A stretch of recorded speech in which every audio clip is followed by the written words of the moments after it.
guys will be going on that side of the ball? Yeah, I mean, I said to the group today, I said I don't know that we're ahead. I don't think we're behind. I think we're right on schedule. You know, I think the front fours played well. I think we've got really good depth at the end. I think the D tackle position is playing well. Boy, Kirkland has established himself as a top flight linebacker. We just got to keep him sharp, for the next few weeks. We're still working to establish depth at linebacker, and I think we have some good pieces to the secondary. And I always joke around, the positional flexibility is going to be the key there. We're just trying to get the best 5 players on the field in the secondary for us. What's the thing that sticks out from what you see of Kirkland versus maybe what you saw on tape of what he did last year? How is he kind of grown and developed? Well, last year he's a true freshman, so I'm sure at times it was a bit overwhelming to him. His football IQ is really high. He's taking command of the huddle. He's a real leader out there, and I think, his pursuit to the football has been as good as anybody on the team and as good as anybody I've seen at that position, in a while. It's been pretty impressive to watch. Coach, I know it's like a 4-3 base, but realistically, how often are you in a 4-3 versus a 4-2 against these teams that you're going to play, would you think, based on the schedule and what you've scouted? We have a nickel package that's a 4-2-5. We'll play 5 DBs, 2 box backers, and 4 D linemen. We have a base package where it's a 4-3, which we can play against, other personnel groupings, 2 backs, 1 tight end, 1 back, 2 tight ends. And we've practiced that, from what the guys have told me, we've actually practiced that more than what we have in the past, because our opening opponent, App State, does do a good job running, 12 personnel and has an outstanding run game. And then we have a dime package where we play 3 down linemen, 2 linebackers, and 6 DBs, which we just started to install in the last couple of days, for teams that are 4 and 5 wide receivers, things like that. Is it safe to say that this personnel is built more for spread teams when we look at the size and the speed up front? Yes, I think that's true. I think, and again, this is my first year here. I think we've recruited for that type of team and program for sure. And I think we have, the thing I like about the back end is I've been asked a couple times about different guys in positions. It's really about getting I say it all the time, what position does LeBron James play? He could play the point guard, he could play the shooting guard, he could play the small forward, the power forward, and the center if he has to.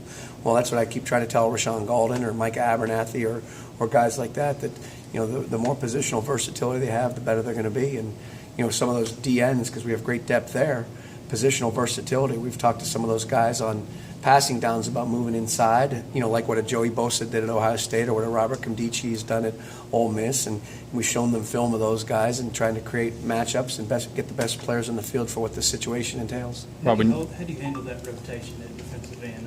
You can go 3 deep on both sides, but you probably don't want to pull Derek Barnett off the field. How do you handle that? Well, I think, and Derek Barnett, trust me, doesn't want to come off the field. He's as good as, I watch him practice every day, and I hear the scouts come in and say he's not this height or he's not that. Well, watch the film, put the film on, and watch the guy practice on a daily basis. He practices as hard as anybody I've been around in a long, long time, and he's got an intensity to him. He's a savage when he's out on the field. But you're exactly right. The depth at the D end is unique to anything I've ever been around. Derek and Corey Vereen are legit, productive players in this conference and have established that. But then you put Kyle Phillips in the game, and his potential is tremendous. And if we can keep him healthy, that's the key for him, obviously. Then you have Jonathan Kongbo, who's one of the guys who can provide some positional versatility, and he's still learning, but he's getting better, and he really wants to do very, very well. And then, the other 2 guys who have played really well are Demaria Mixon and Darrell Taylor this camp. They've done exceptionally well. Each of them have flashed and made plays, and again, from what everybody tells me, and I wasn't here in the past, Mixon's playing as well as he's ever played.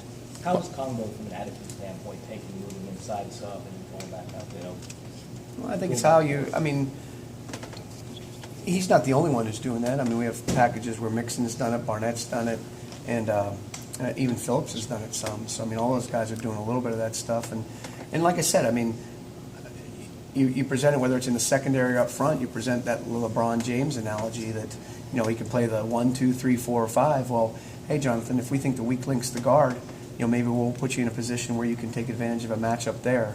If we think the weak link's the end, maybe all of a sudden we can put you and Corey on the same side, or you and Barnett on the same side, so they can't slide a protection one way or another, or something like that. Or maybe we can get into some 3-4 stuff and different things like that. So we're just kind of. I say this all the time. Everybody says, "What's your scheme?"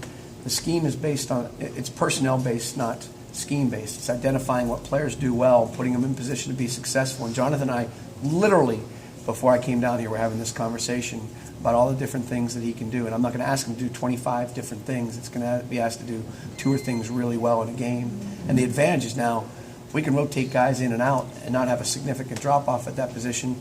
And hopefully when it's a critical third down or it's a fourth quarter stop that we need, we can have fresher players in the game. Bob, when you guys go to that 4-3, who is that third linebacker, and kind of how is that position shaking out?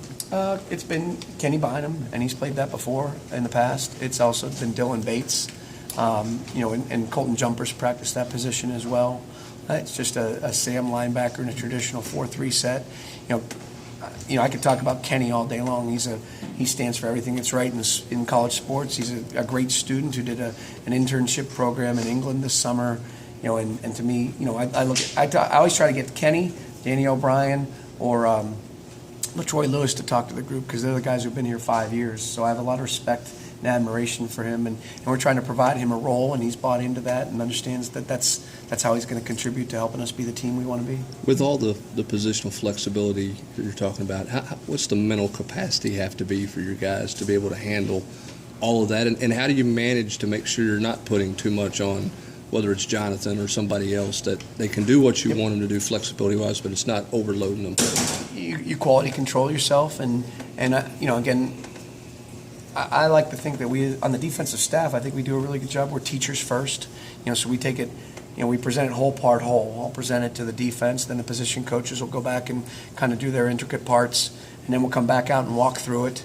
Then we go through the individual segment as you guys watch in practice, I think, on a daily basis. Then we go to the group segment, then the team segment. And so we do a lot of teaching with regard to that, and we do a lot of walkthroughs, and we do a lot of formation recognition, and we break it down even further. And I think the thing you do to quality control yourself is, there at some point becomes a point of diminishing returns, when the guys are making mental errors, when they're playing slow. So as long as we can play fast, and keep in mind, in camp here, I still think we're still in training camp mode. I mean, I want to get everything installed before Saturday when we go into Neyland in the scrimmage, and then go back and say, this is the identity of Team 120. This is the identity of who we are. These are the guys that I think made the team. If you're an NFL team, this is going to be their role. And now we have 2.5 weeks before the App State game to kind of hone in and kind of focus on those things. Moving from